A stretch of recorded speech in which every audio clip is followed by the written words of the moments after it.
حضرت ابوبکر صدیق رضی اللہ تعالی عنہ کی خلافت کے دوران عراق کی فتح ایک عظیم الشان واقعہ ہے جو اسلام کے ابتدائی فتوحات میں شمار ہوتا ہے۔ حضرت ابوبکر صدیق رضی اللہ تعالی عنہ نے عراق کی فتح کا آغاز اپنے دور خلافت کی ابتدائی سالوں میں کیا، جب مسلمانوں کو اندرونی سفارش کے بعد اسلام کو مضبوط کرنا تھا اور عرب قبائل کو یکجا کرنا تھا۔ حضرت ابوبکر صدیق رضی اللہ تعالی عنہ کو خلافت سنبھالتے ہی سب سے بڑا چیلنج ابتداء اور جھوٹے نبیوں کی بغاوت کا سامنا تھا۔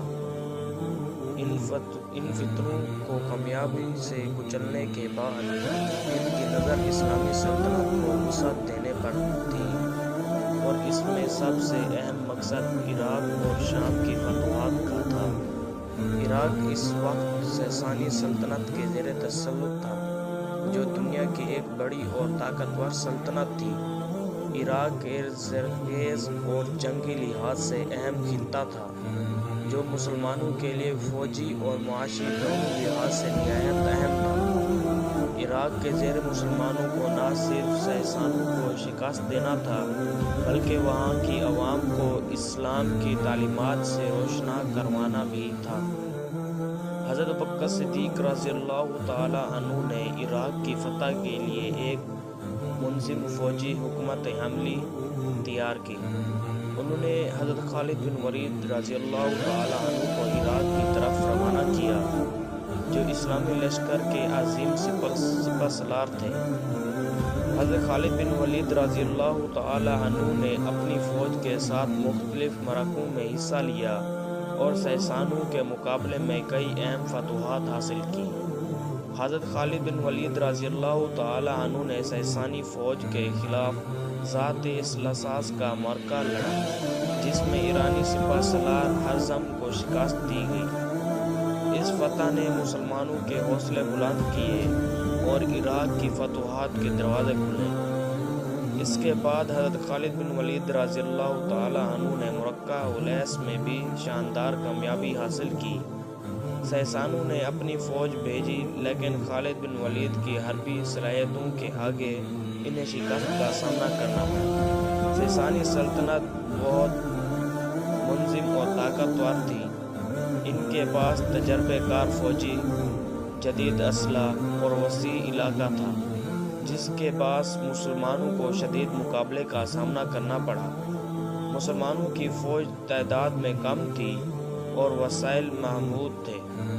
حضرت خالد بن ولید رضی اللہ تعالی عنہ کو دشمن کی بڑی فوج کا مقابلہ کرنا پڑا، جو زیادہ تعداد اور جدید ہتھیاروں سے لیس تھے۔ ابتدائی مرحلے میں مسلمانوں کو مقامی آبادی کی طرف سے حمایت نہیں ملی تھی، کیونکہ وہاں کے لوگ ساسانی حکومت کے تحت رہ رہے تھے اور مسلمانوں کے نظام سے ناواقف تھے۔ حضرت ابوبکر صدیق رضی اللہ تعالی عنہ نے دور سے فتح کی نگرانی کی اور حضرت خالد بن ولید رضی اللہ تعالی عنہ کو مکمل اختیار دیا کہ وہ میدان جنگ میں جس طرح چاہیں فیصلہ کریں۔ انہوں نے خالد بن ولید رضی اللہ تعالی عنہ پر مکمل اعتماد ظاہر کیا اور ان کی ہر ممکن مدد کی۔ حضرت خالد بن ولید رضی اللہ تعالی عنہ کی قیادت میں مسلمان فوج نے عراق پر مسلسل فتوحات حاصل کی۔ حضرت ابوبکر صدیق رضی اللہ تعالی عنہ کی حکمت اور خالد بن ولید کی قیادت نے عراق کے بڑے حصے کو اسلامی سلطنت کا حصہ بنا دیا۔ ان فتوحات کے بعد ساسانی سلطنت کا زور ٹوٹنے لگا اور مسلمانوں کی سلطنت مزید وسعت اختیار کر گئی۔ حضرت ابوبکر صدیق رضی اللہ تعالی عنہ کے دور اندیش عزم اور مسلمانوں کی یکجہتی نے اسلام کو نہ صرف عرب بلکہ غیر عرب علاقوں میں بھی مضبوط کیا۔ عراق کی فتح نے اسلام اختلاف کو ایک مضبوط اور مستحکم بنیاد فراہم کی، جس پر بعد میں حضرت عمر رضی اللہ تعالی عنہ کے دور میں مزید فتوحات کی گئی۔ آپ سے گزارش ہے کہ آپ میرے چینل کو لائک اور سبسکرائب ضرور کریں اور کومنٹ ضرور کریں۔ شکریہ۔